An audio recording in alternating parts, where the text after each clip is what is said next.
classes here. So Alex is going to be talking about malvertising like a pro. So Alex.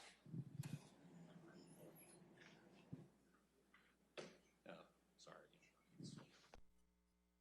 There you go. Sweet. All right. So today we're going to be doing a little bit of talking about malvertising and kind of my take on it. Let's start with a little bit of introduction. My name is Alex Rymdeko Harvey. It is a really long last name, and I know. Previous Army has already been introduced. And a couple places you can find me, Killswitch Tech GUI on Twitter, or my blog where I'm currently doing, trying to build up a name for myself in the, the InfoSec community at cybersyndicates.com. I work for Varus Group as a pen tester. Some daily duties include anything from pen testing to red teaming, and I really, really enjoy it. It's been a great move to the northern VA area. We're always hiring, although this is not sponsored by Varus Group itself. I always want to give a little shout out for taking me and allowing me to come down here and visit the Augusta area. All right, so kind of like a little bit of a warning. I'm not a reverse engineering SME or expert by any means.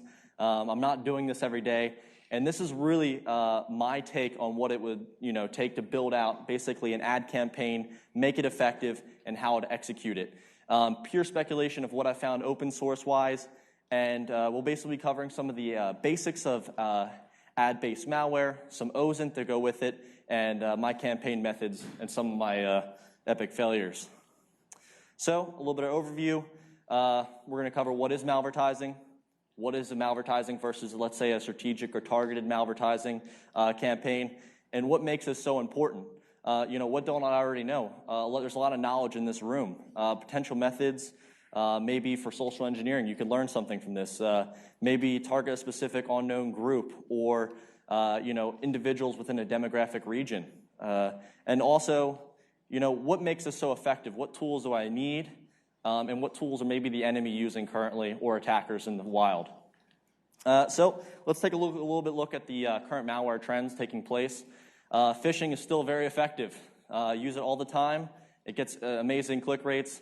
And with that comes a large increase in security products in the realm. So attackers are moving away from that. In the last year, there's been over a 350% increase with ad delivery itself. Secondary and trusted C2 sources are being used with this. Some of the most recent stuff and some interesting research has come out in the Las Vegas side with the Cloud Duke tool sets and also Hammer Toss, things like that, using Twitter to disguise their C2 channels. Exploit kits from years ago are still working to this day. People still not patching. And it all combines together to make this extremely effective. And most importantly, it's out-of-band communication. It's hard to detect what you trust. It truly is. So let's talk a little bit about the money side of it. Delivering malware, it makes some money. So maybe I want to add in a portion of a malware, like part of my malvertising campaign. I want to deploy with it, but at the same time, it costs money to deploy this malware. So I want to make a little bit up on the end. Maybe I want to do some click fraud to click on some text-based ads, or maybe even video ads like flash ads, which are the newest and hottest thing right now. They're instant, I guess you could say, cash-out value. They return a higher impression rate, and also delivering maybe say like ransomware. You'll see it as we go forward into this talk, the importance of the targeting aspect. Everything from what you make a year down to what you ate yesterday can pretty much be targeted today with the current analytic engines out there. And of course, legit business. There's a lot of companies that spend millions of dollars a year to advertise on social media, Google ad campaigns, stuff like this. It cost publishers over $20 billion last year in lost revenue between click fraud and the increase of basically global ad blocking programs. A lot of you guys probably even run like a script blocker, things like that. So let's cover what is malvertising. In my definition, it's really the use and abuse of a legitimate source of, let's say, intelligence, and then using that to be able to deploy and distribute your malware. And the interesting thing about this is there's so many ways to go about it. There's no one right way to do it. We've seen notable cases in the past 2 years, everything from compromised ad companies themselves to basically impersonating legitimate companies. And malware being hosted in ads themselves, maybe doing some obfuscation and being able to inject iframes, things like that, and also legitimate targeted campaigns. The last one is not being talked about much. In the past 2 weeks, I've actually started seeing some more chatter within like the news media talking about social media as a possible like breeding ground for potential malware in the future. So this is kind of unique. I'm kind of talking about something I don't think, at least from my research, that has been talked about much. Some core fundamentals. So who are the major players in the ad campaign realm? We have Google, massive. Facebook, second in play. And Facebook has a really powerful analytic engine, and that's what I use mostly for my targeting during my campaigns. Some of the main delivery methods, social media, we talked about that, some sponsored search, things like you see when you pull up your Google and right at the top you got, whatever company that you were possibly searching for, and they're right at the top. Most important compensation method that we're going to cover is cost per click, and we'll see that later down when we actually start running some of the malware campaigns, potential or theoretical campaigns. And the ease of deployment. It's available to anybody. Anybody in this room can spin up a Facebook page and be up and running within, I would say, 10 minutes to 20 minutes. And they use everything from taking payments from Visa to PayPal. So it makes it pretty easy for somebody that's malicious to stand this up and get rolling. So what are some of the benefits? Cost. So yes, it costs money to deliver, let's say, potential malware, but at the same time, your malware is also making you money. And possibly, let's say, as some of the APT groups, or I hate to use that word, but advanced threat actors out there, as you may know, they'll bring on, let's say, they'll spread out a botnet with some basic tools, some basic Trojan kits, but then they'll find something interesting, and they might want to stay planted there. They might bring on their secondary C2 stuff like Hammer Toss that was most recent in the news. Things like that. They're going to stick around, and they're maybe going to, so you might catch the initial exploitation, but you're not going to catch a second one. You're not going to catch the whole entire C2 running through steganographed images. It's going to be pretty hard to go about that. And measurable. Well, Google Analytics. That's what I use during this whole thing. It's easy to track your results. Everything's being built for you already. It's already out there. It's easy to build. It can be easily targeted.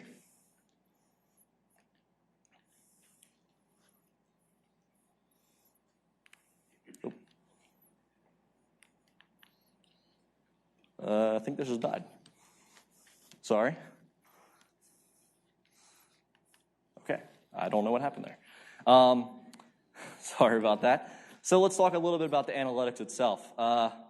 Like I said before, analytic engines at your fingertips. They're all out there. Google has one that's, I find, the most powerful. It's free. It's easy to integrate. Simple JavaScript code. And it's, unless they're blocking scripts, it's pretty hard to, it's not something that like people go out of their way usually to block. So I talked about before, broad, like a broad target. Maybe I want to target a specific zip code, or maybe something specific, job title. Things like that can all be integrated into your campaigns. And most importantly, it's extremely accurate. I found it almost pretty scary to think of the stuff that you can actually integrate into some of these ads. I don't even know the legitimate resource or reason behind picking some of that, as we'll see as we move forward. And let's talk about some of the malvertising in the wild. I don't necessarily have any reverse engineering malware. I do have some samples and stuff like that on the side if anybody wants to hit me up after, and I can pass you some of the stuff that's kind of out there right now. But let's go cover across the top 4 and how they're kind of going about it. Ad injection. About a year ago, a company called Era Labs released a write-up, which I don't know what happened to it. It's gone. I haven't seen it. They removed it from their blog. But it did have a write-up on some new malware that was being used to basically exploit let's say, a small business router, take over the router, reprogram DNS, simply make it so that when you go to query a web page, the Google Analytic JavaScript code is actually pulled out, and replaced with your ad. It was pretty interesting. And at the same time, it scares me because not only now they don't have to target endpoints anymore, now they can just go after your router, and now they can feed their entire ad campaign, making tons of money off of it without even touching one endpoint. And it's probably pretty hard to detect when your router's been pwned. I've never had to find that. Maybe some of the defenders out there have, but it may be pretty hard to detect. And secondly, passive collection of ad data. This one's kind of scary, and Google's been making some really big headway in this realm. For the longest time, ad traffic was in HTTP.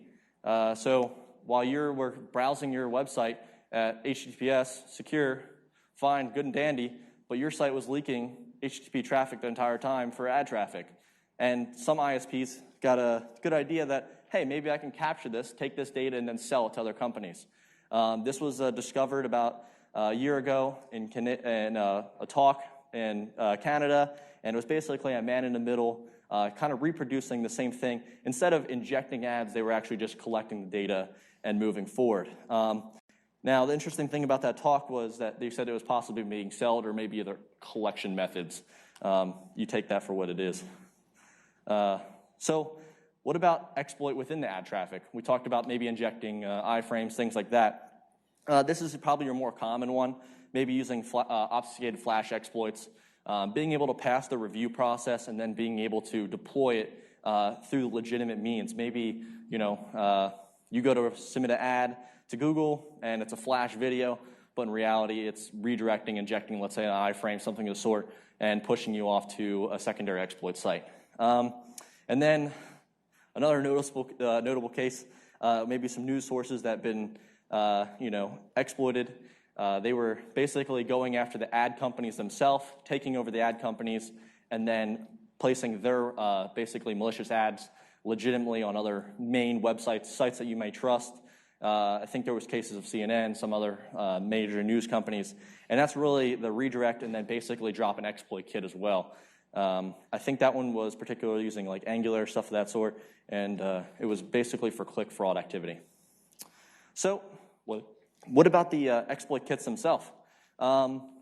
They are dramatically increasing, and as they are increasing, they're also evolving quite rapidly. Powerlikes, I'm sure a lot of you have heard of it. It was registry-based, it was persistent, and it was quite scary for a time frame. And it was interesting because the first versions were just basically, building that backdoor C2 channel. But then the newer versions, I think it was 1.7, from what Semantic was saying, basically spotted a ad clicking component that was built into it. So you're starting to see it's starting to catch on. Now, that was a very basic one. It had like 15 to 20 different selections of possible ads that they were going to go after a click, and it would just check for the C2 server, hey, what do I need to click now? But more of the advanced ones, Coverter. This is an exploit kit. I think it's been around from 2014 timeframe, and it evolved from a standalone, just drop the binary disk and then produce click fraud activity to now it's being wrapped up in packages for other exploit kits like Nuclear Pack and Angular, and it's being used in the wild that way. So that means that they've moved from just the basic simple binary to now you can wrap this entire process up onto other exploit kits and make it usable, and that's probably why we're seeing that great increase of ad fraud activity. So as a blue team defenders, maybe some of you guys are, why should I care? Maybe you feel like you're pretty secure. Well, in most cases, the security industry is increasing. I feel like it's moving forward in the right direction. Online attack surface is reducing. No longer when I scan external during an operation am I most likely going to find something. It's usually going to have to be through the means of phishing, something of that sort. And companies know that. Security companies know that. They're spending a lot of money to develop, platforms for, let's say, like FireEye themselves has a lot of like spam filtering, stuff like that sort. And they're spending a lot of money investing into that. So attackers know that they need to find a different route. And with that comes the delivery method. Do you block Twitter, Google, or maybe even Facebook at your border routers? Not many places do. So it's a great breeding ground to deliver your malware. All staying within that trusted source. We all trust these name brand sites. And are they really protecting us? It's a serious question, and we really have to start asking companies like that to, explain how they go about like protecting against malware. I mean, they say, oh, we don't allow malware to be in our ads. That's really generic. Thank you. But at the same time, are they actually checking? So we're going to discover some of that. Systematic problem. Why it really isn't an easy solution. A lot of times, campaigns like this may have to be run at a targeted side, maybe something zero-day level, flash exploits, where we're seeing dropped all the time. So it's not like, impossible. And mostly importantly, it has to be funded. This is not something that maybe you start up one day and you're just rolling with it. You're probably going to need a couple K to get started and rolling. And we'll see that at the end as well, kind of what my statistics were and things like that. So now we covered some of the basic core fundamentals, stuff like that. Let's take a look at, how I went about delivering an ad targeted-wise. So I built a simple methodology, and I kind of stuck to it. I knew that I needed to, select a demographic location, and I knew that I needed to select a target within there. And I knew that I had to do some basic OSINT research, develop a campaign from it, and then build some reputation development. I knew it had to be enticing for somebody to click. You don't build a phishing campaign coming from a domain that's not even related to your target. It just doesn't happen, usually. Deployment, and then obviously deploy it.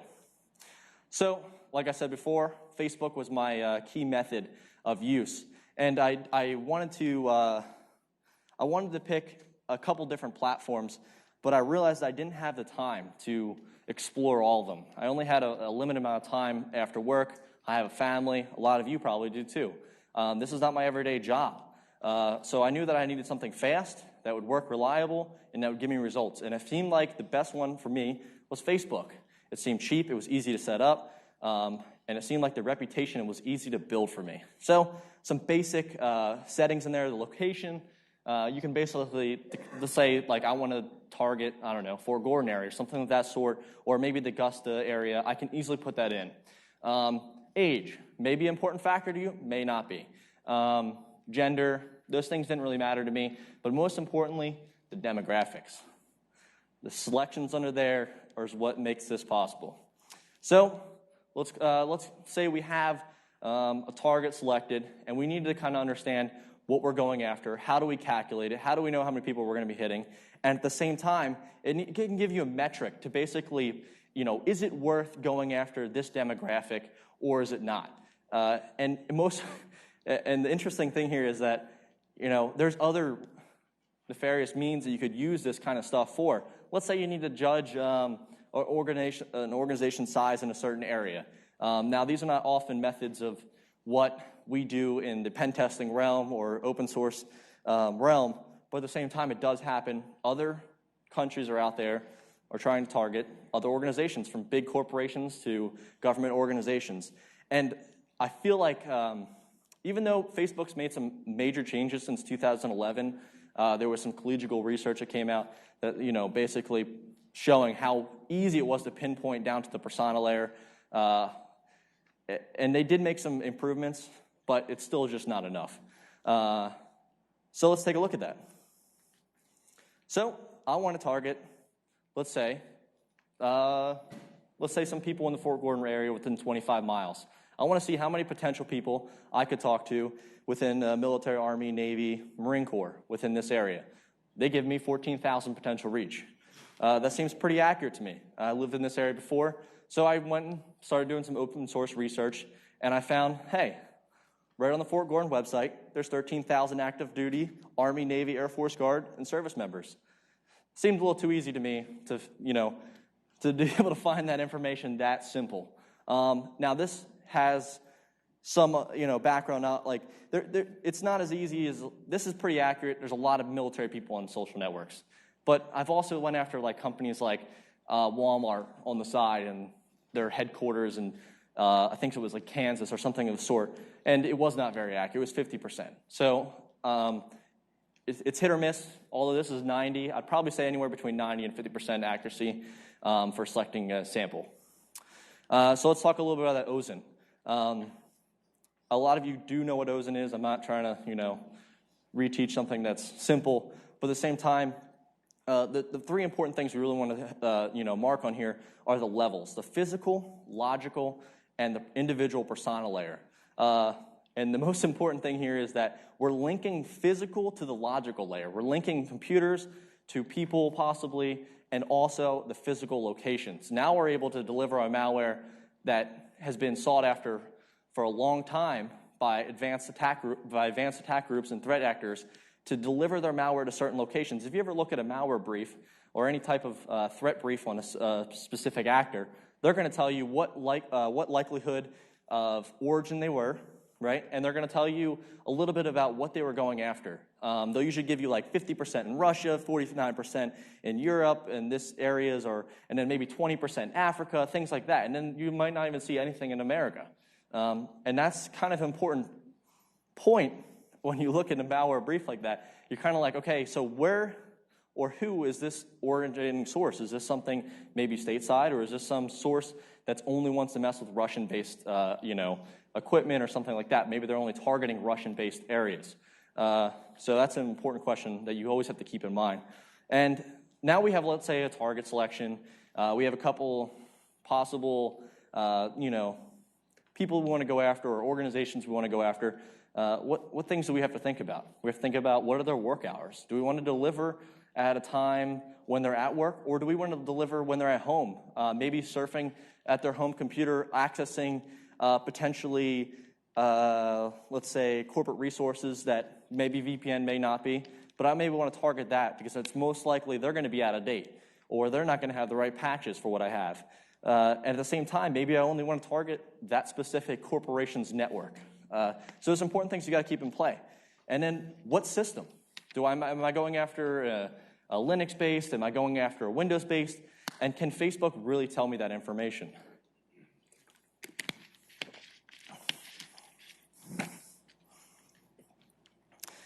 So, you want to deliver your ads on a schedule. No problem. Facebook's got you covered. They have a simple layout where you just select the block and say, hey, Monday through Tuesday, I want to engage my ad from 6 to 9 to 12, and then maybe a little bit after lunch, and I want to stop.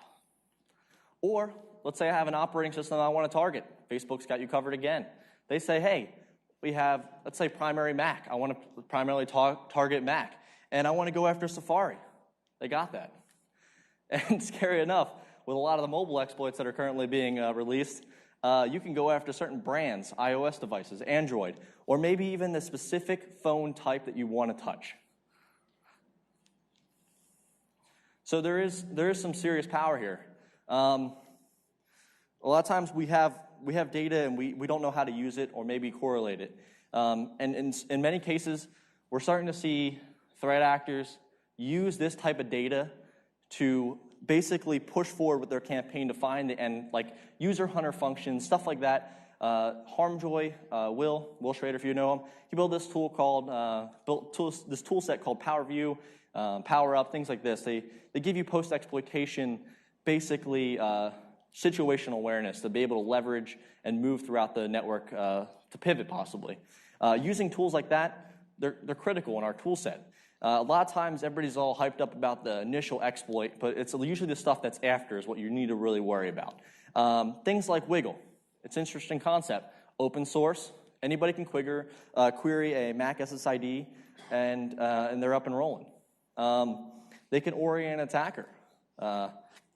Let's say you want to know where your potential target is. It's things like this that are really helpful. Some really notable programs are Social Mention and Honey Badger. Tim Tomes will be speaking later. Really looking forward to see what he's got today. And if you haven't seen this, and you're probably in this room and you might work within the IC community, it's pretty scary. Scraping LinkedIn for basically IC-related accounts, using keywords, and they built a huge database called IC Watch. The transparency toolkit, I don't necessarily agree with it. I don't think the reasons were there for the right reasons, but it's definitely scary. And hacking team, I know everybody's like, been talking about this lately and is probably beating a dead horse, but they had one interesting thing in there that I really found, unique. They had the ability to de-anonymize locations based on WLAN interfaces, not just going past what's in the registry, forensics artifacts, But now they were able to basically tap in, monitor your NIC, turn into monitor mode, and boom, uncloaking physical locations based on that. That's an important concept. This is the kind of things that this kind of data can help you achieve your end goals. So, offensive targeting. Imagine where you can only target people with a certain job title, maybe making a certain amount of money, because you want to target people that are high up, making 100K plus to deliver my ransomware. I know that they'll most likely pay for their critical data. Or maybe it's crime or collection methods. Maybe, state-sponsored malware or something like that is being used like this. I don't know. I haven't seen any research to support it. But at the same time, it's definitely worth bringing up before, or maybe even bringing up the fact that it could be being done and maybe enlighten it. And this could support the IC efforts in many countries. And I know it's getting in deep water, but it really could be used. So let's talk about some of the traditional targeting phishing methods. These are some basically blacked out versions of stuff that I've built for engagements with the OELL embedded objects, maybe even some like the OPM breach data, stuff like that, things that people care about in the government world. And they work. They work quite often. So let's talk about phishing. Very common, known. Something probably almost everybody in this room knows how the simple methodology works, and it's very successful in our engagements. But at the same time, these are the same principles I use to create my ad campaign. The same type of open source research that you do ahead of time on your target. I use those to create my ads. But there's a niche here that they don't have the ability to pinpoint demographics. You only see a username and an email address. You don't know necessarily who's that linked to, or possibly you do. Maybe you know it's just linked to the recruiting team, but you don't know what's behind there. And that's really where targeting comes into play with this platform. It gives you the ability to step past just the username and into their daily life. And of course, the days of dropping entire employee directories with a wildcard are most likely over. It's becoming kind of hard to detect some of to grab from an internet presence to grab a lot of that data for phishing use. And training has increased dramatically. A lot of companies, government organizations, they're all using some type of phishing training and have some type of SPF, framework built into play to prevent a lot of the spam that's taking place today. So let's combine it.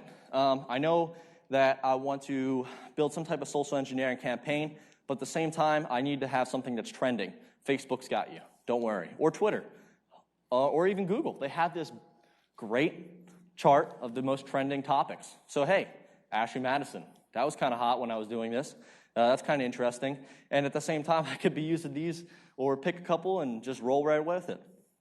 Another interesting thing is search engine optimization. Not necessarily Google search engine optimization, but really there's a tool set out there that I would say is not so trustworthy people put together to basically, let's say, put Facebook likes on your post or add Twitter followers to your account, things that build instant reputation and legitimacy. When we look at a Facebook stream and we're sitting there and we're like, maybe looking for the next car video out there, you're really interested in Speed Society's page, and you're like, oh, wow, that has 50,000 likes on it.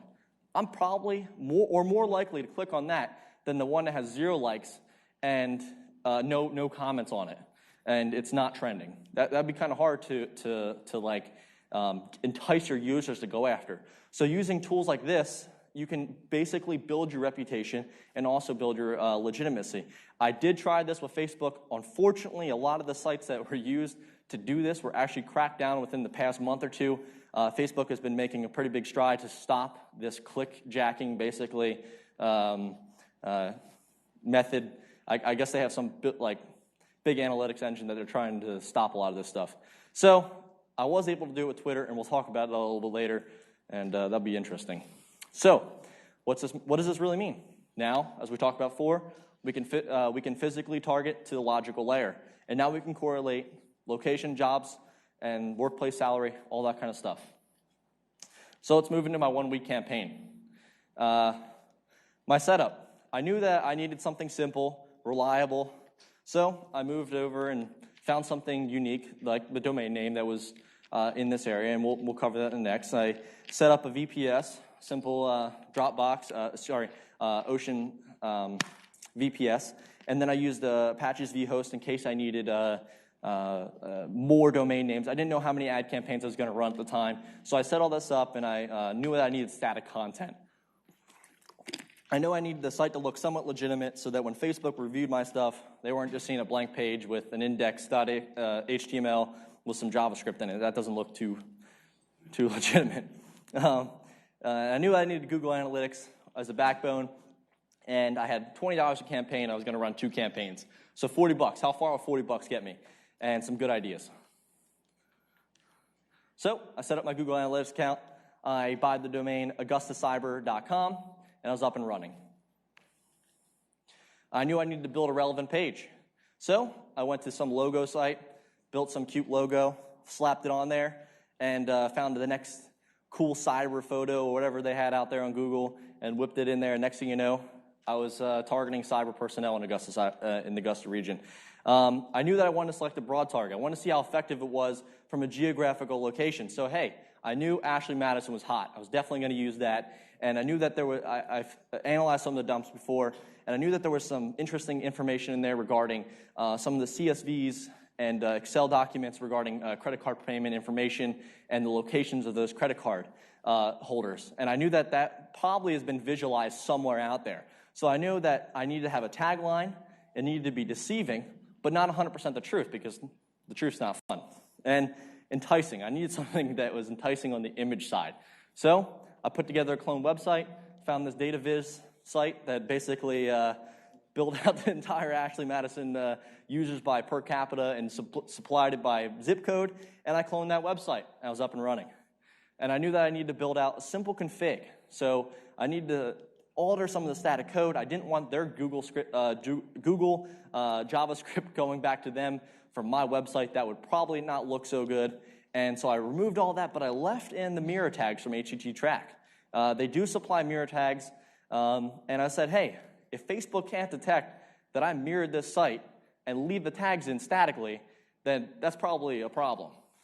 And I knew that I needed to make sure that if the thing was shared, that the proper meta property tags were in place to share the picture, just so that it would actually populate correctly rather than what I was building. Because when you build out your ads, you can select the image rather than what's actually being used at the website and automatically pulled in from Facebook when they do their initial query. So I originally came up with this.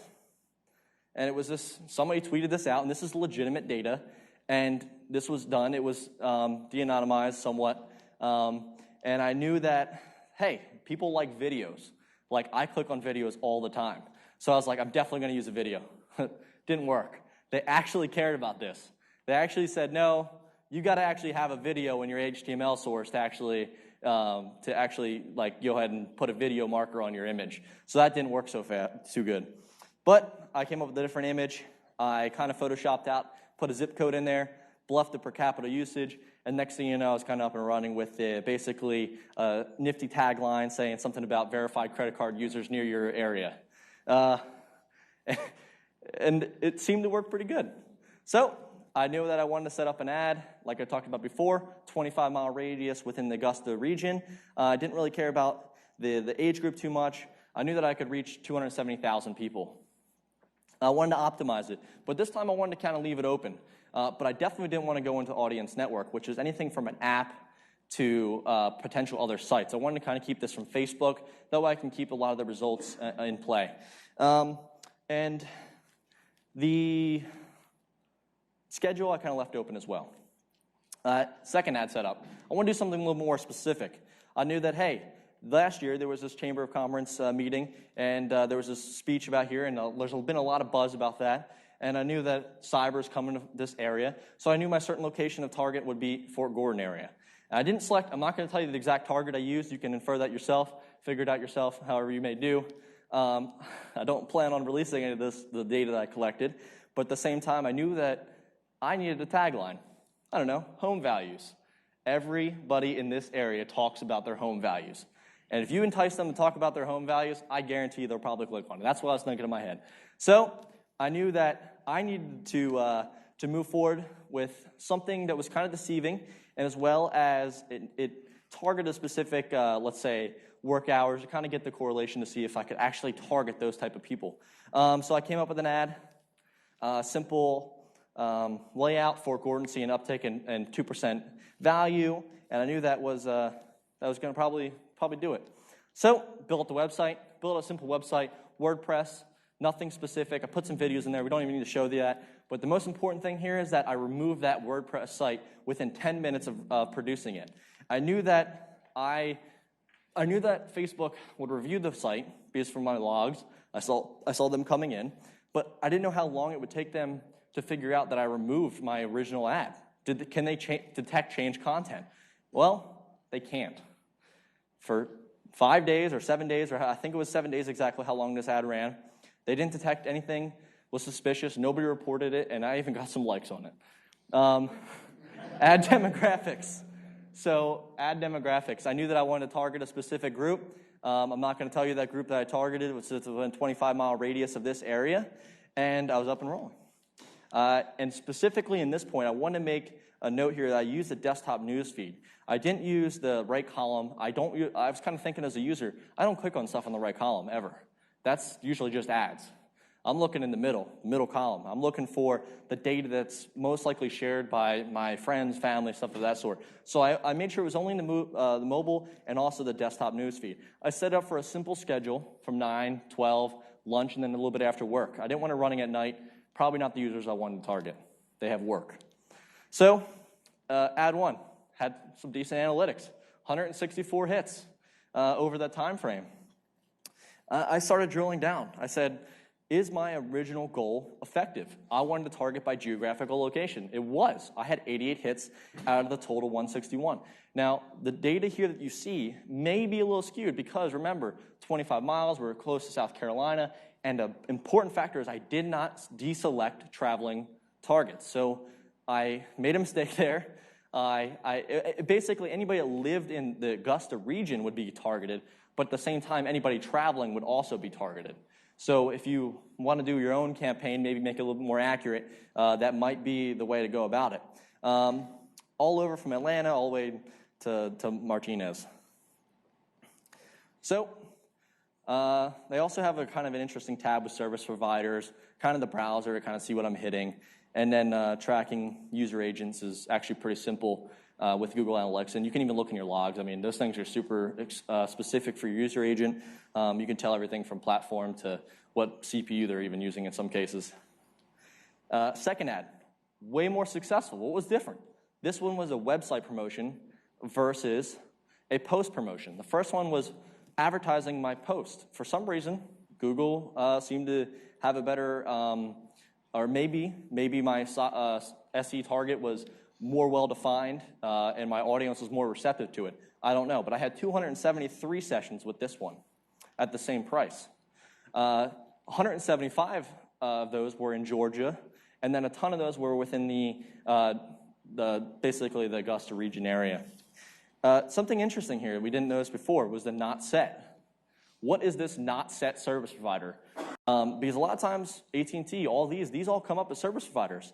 And inside Facebook, it said I only had 99% mobile feed impressions.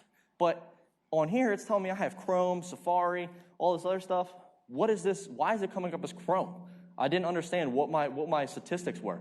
So I really had to ask myself, am I hitting my target? Geographically, it's easy to say yes. But what about the demographics? Is it truly accurate? Am I really hitting the ISP, or is the ISP kind of like maybe anonymizing me? Some of the page interactions can be very helpful to see if you're actually hitting your target, and maybe some secondary research.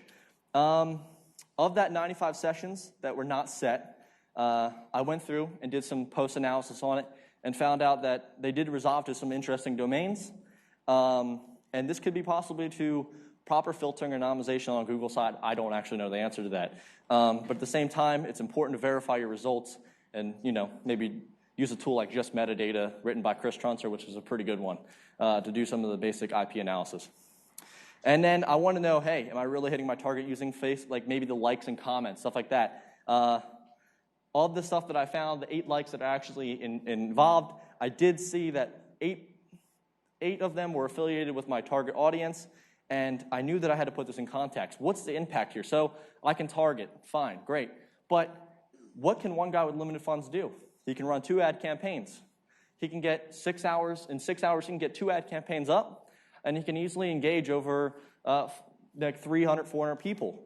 So I put together a calculation. So let's say if I had 10K, a well-funded threat actor group, and 160 hours of a month, and I say I can bust out 26 unique ads within that month, 100,000 plus unique engagements, and at the same time, at 9 cents per engagement, that's pretty cheap with a 1.5 million potential reach.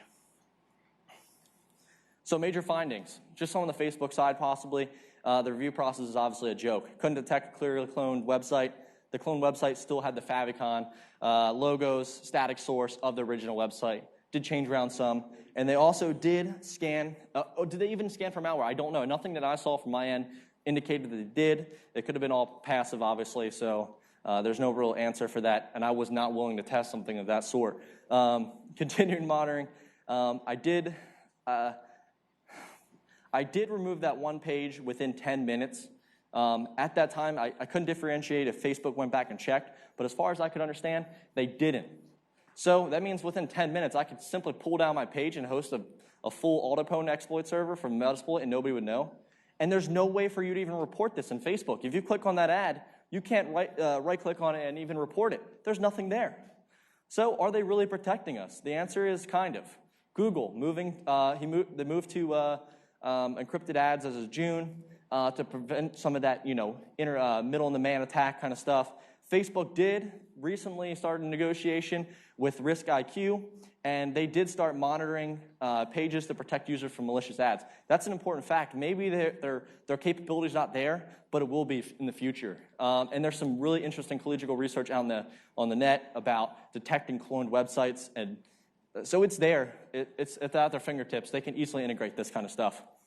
Some of the basic tips before we wrap this up. Proper recon is crucial. Social engineering is a must for you to be relevant to your target and the holistic view of the ad. Everything has to come into account. I didn't target specifics like what they had to dinner or they travel, things like that, but you can imagine what you do every day could also be integrated into Facebook to target your specific user. And I did make some mistakes along the way.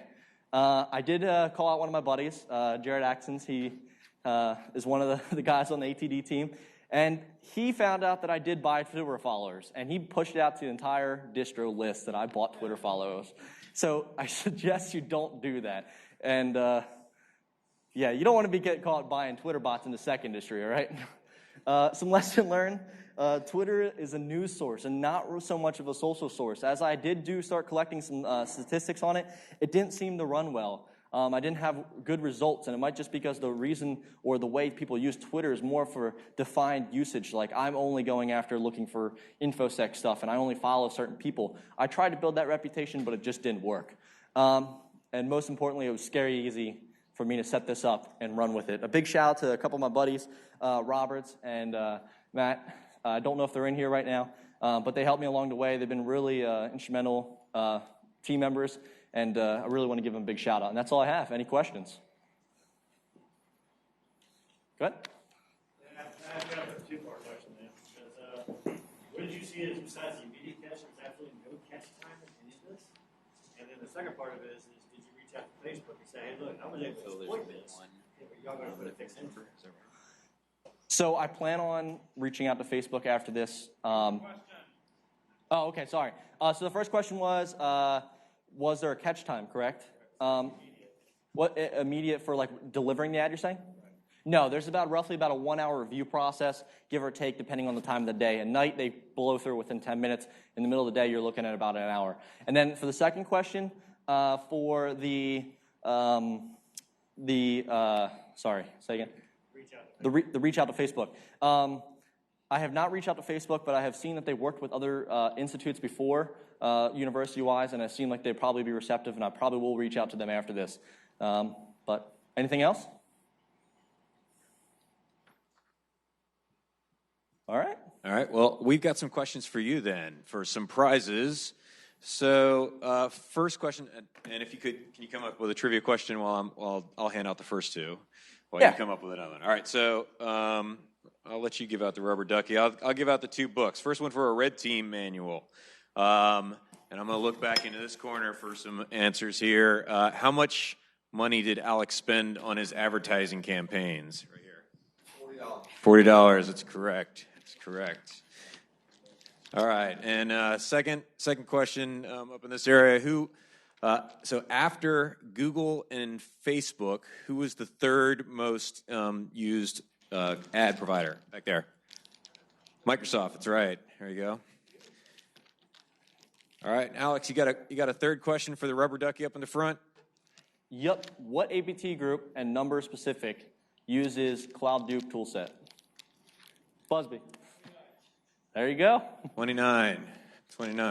Come on down for your rubber ducks. And couple more numbers. So if you guys got your red tickets, here's the numbers for the winners for the drawings. If you hear your number, you can go to the booth to pick up your prizes. Thanks, man. Okay. If you don't hear these numbers, I'm gonna leave this piece of paper up here on the front page, up there on the. Actually, do I have a document camera up here by chance? I don't see one. All right. So the numbers are for a copy of Applied NSM 661311 and 238260.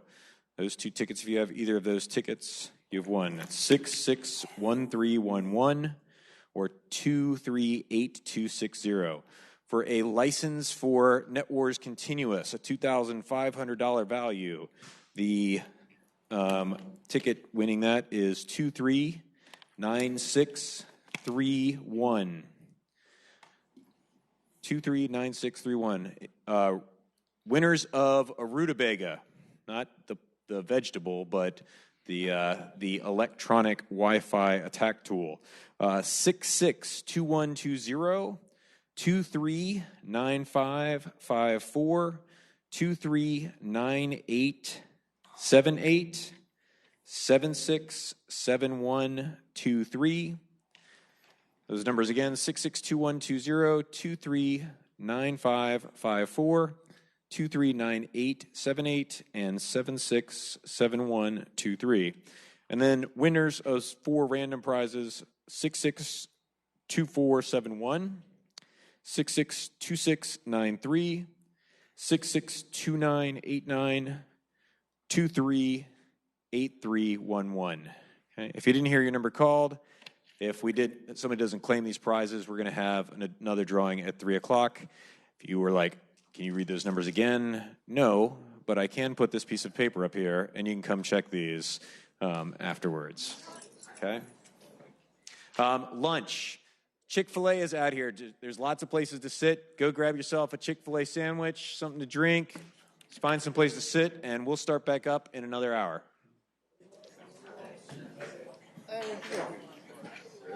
Good job, man. Thank you. Well done. I'm just not observing. Yeah, he said he was going to get some lunch. What's up with you?